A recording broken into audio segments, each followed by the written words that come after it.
From a boy in the hood to a life of a king, our next guest has been a force to be reckoned with on the big screen for nearly 3 decades. Now the Academy Award winner, Cuba Gooding Jr. is in a new film which is sure to captivate and inspire. Take a look.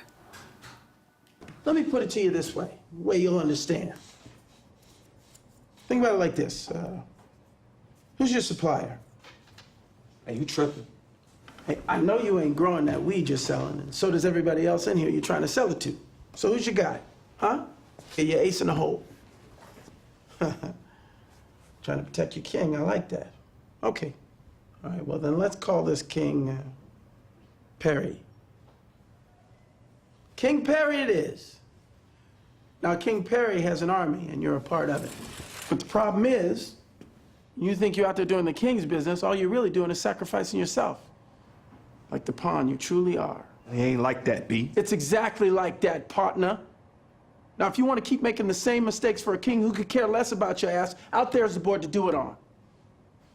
But if you want to learn how to make the right maneuvers, this is where you do it, right here, on this board.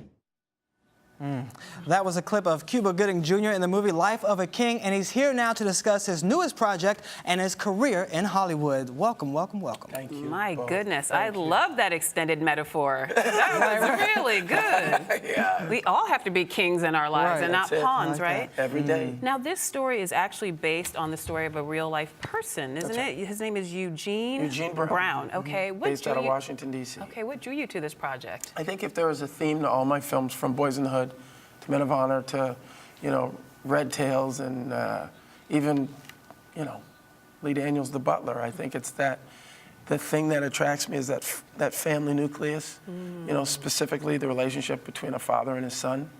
And when I heard about this real life story of this man who had been incarcerated for better than 17 years, and when he was finally released, he was estranged from his kids.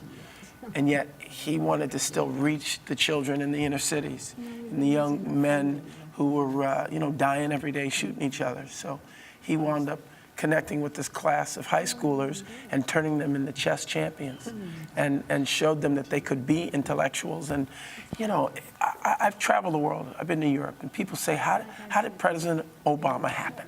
How did you have a black president? And if you knew our history, you would know that it's just a natural progression of things. And we come from this glorious past, and our contribution to American history as African Americans is powerful and great and wonderful, with a lot of intellectuals and people that have overcome adversity. And this was just another story to tell in that vein. Well, in this story, there have been many great films that are like Stand and Deliver, high school drama, Save the Kids, which you and I are both fans of, we spoke about earlier. Right. But as some of those greats, Lean on Me, Coach Carter, Dangerous Minds, what makes this one stand out from the rest? I think because in all of those stories, you have men who are properly trained, that go to school and they do their schooling and then they reach the kids. This is a man from the streets who never had the credentials to be a teacher, and yet he inspired, taught, and was a role model to these kids who were caught up in drugs and gang violence. And he showed them that they could too be intellectuals, even though he didn't have a college education. And I think that story in itself is healing for a lot of our young men and women who are locked up. Because I'll never forget, this young brother came to me. I was in this prison, and he said, "Cuba, I'm crap." He says, "I'll never be crap. So what do I have to lose?" I said, "But you come from royalty.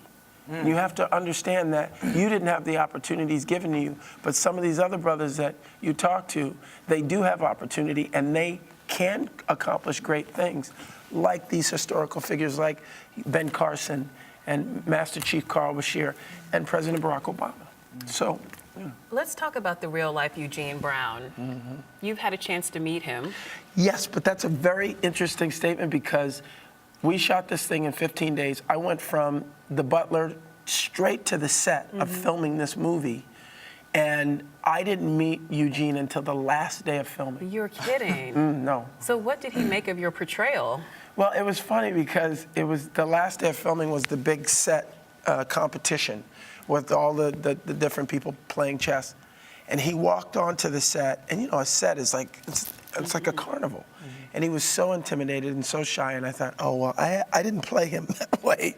I hope this man has some nobility about him or something. And when I talked to him, just to hear him speak, that calm, humble confidence, I was like, yeah, this man has exactly the same qualities as these other great men that I had played in the past. Got it. Do you play chess?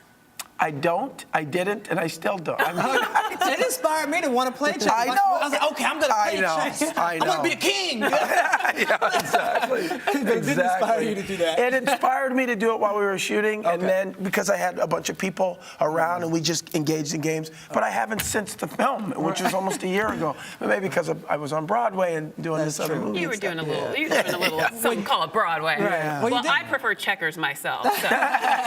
Domino. But dominoes. Yeah, exactly. You mentioned shooting The Butler right before this film, and it was snubbed at the Golden Globes. We were so disappointed about that not getting a nomination. Yeah. But the Oscar nominations will be released on Thursday, so That's can we right. expect a nom? What do you think? Well, you know, I try never to expect anything with the Academy, but it's an American story, and I think Academy members realize, they realize that, and we'll see. There he is. Heard you were coming. There it is. It was a great film to shoot, with that cast. I mean, I knew we couldn't go wrong. What was it like working with Forrest Whitaker, Oprah Winfrey, Lenny Kravitz, Lee Daniels? The list goes on and on. Vanessa Redgrave. Vanessa Redgrave. Every day another Robin celebrity. Williams. I mean, everybody was in They this would film. walk on the set, and you would see them, and we had to get over that wow factor. It always took a few minutes to get over that, and then it was all about the work, all about telling the civil rights story. And I think we did a powerful thing. And let's not forget, we are nominated for Screen Actors Guild Awards this Next Saturday, week. Critics' Choice Awards Thursday as well. So, and then the NAACP showed us so much love. They sure did. I think that's a good sign of what we can expect at the Oscars. I'm just saying. I'm just saying. Your lips to God's ears. But Cuba, and Vanity Fair a few months ago, they wrote that this is a banner year for black male actors. How do you agree. feel about that statement? And will 2014 be just as kind to black male actors? I What do hope you so. think? Well, I think not just black actors, but black filmmakers in general. You have the Ryan Cooglers and the Lee Daniels, obviously, and the Steve McQueens who have stepped up to the plate and told pages from black history. And people came and paid to see the movies. And so I think, that's how motivates Hollywood, is to follow the dollar. And I think, I have another movie too. I completely forget to mention. Between The Butler and Life of a King, I did this thing called Carry Me Home, which is, in essence, it's a slave musical. Okay. Inspired by the Negro spirituals that they would, sing in the cotton fields, and how we as a people use the hymns from the Bible to give us strength when we were being oppressed. And I think that's the essence of the movie. And, I'll definitely come back and talk about that one. Please. But we're looking to have that released either, the summer or the fall of 2014. So I think the tradition will continue. Sounds like this has been a banner year for you personally as well. Yeah, exactly. You also Exactly. debuted on Broadway with That's Trip the right. Bountiful. That's right. Okay, now With how- Miss Cicely Tyson. Oh my gosh. Which is a legend. A Magnificent. legend. Yes. I'd look across the stage from her, because I have this emotional third act in the play, and you can't help but get emotional to think of the fact that how many more of these will she do? I was a part of history to share the stage with that legend, and Vanessa Williams. Did they give you any advice while working with them, Every doing the day, stage? every hour, everything. They cradled me like a little baby. Just walked me through. I was like walking on the stage every day. Yeah. I was amazed at how energetic Cicely Tyson still is. And strong. Yeah, that And role is strong. very physically demanding. That's right. That's right. She's just she's grace in motion. She really is. And she commands grace from everyone around her just with her presence. Now, how different was being on the stage from you opposed to acting on screen? Well, I tell people that it woke up the spirit of discovery in me as an actor. Because on a film set, you do moments, you shoot moments each day, and then you move on the next day. Whereas in a play, you do the whole piece every day, 8 times a week, 6 days a week. So you have to find the moment, the truth in the moment, even though you know what it is. You have to allow yourself to experience it over and over again. And so, in turn, you have to have your preparation. You have to have all of the dialogue mentally of where that character has been, where he is now, and where he's going continuously. And it's funny because now, when I read a script to a movie, I go through that same process. And it's interesting because the camera's a recorder, but more importantly, it's a magnifying glass. So anything I do and think almost, the audience can see it.